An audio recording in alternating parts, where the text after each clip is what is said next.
All right, so real briefly, to be fair, we are waiting on the paint job on the H10, which we'll probably be doing a video of in Harrisburg or after Harrisburg. Spoiler alert, we plan on having the painted example there. But this is another locomotive we're working on. Lima switchers.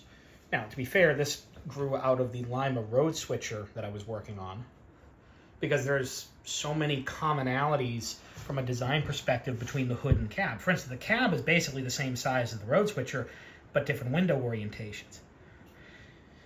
Now, you also notice the radiator, and this is actually one of the points that I'm working on getting good details on because, well, that radiator, there's like 4 different versions of it on the side of various hoods.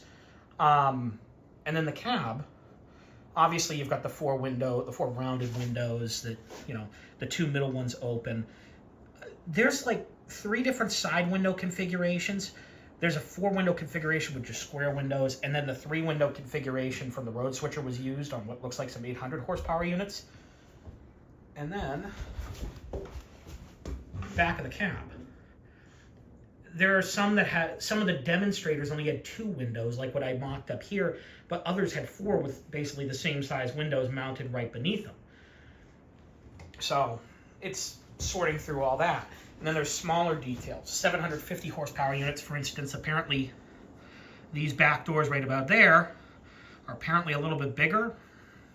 Again, I say apparently because I'm going off of comments on the internet.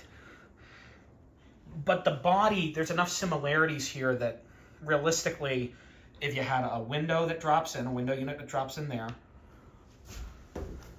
window plugs that cover the lower windows, and then drop-in radiators along with, say, maybe some drop-in headlights, because some of them had the twin beam like I have here from the road switchers.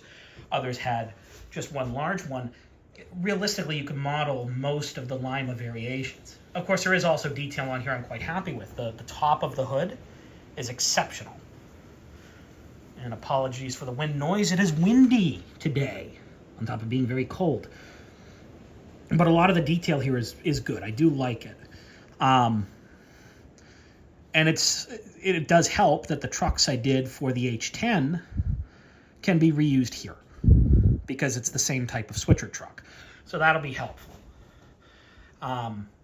Ideally, I wanted to have something ready for Harrisburg to also show off, to show more locomotive development, because we've been doing a lot of it. And with luck, because this only took 3 days to get made, hopefully I can get the DRS, or at least a sample DRS body printed by then too, to bring with us. Stay tuned.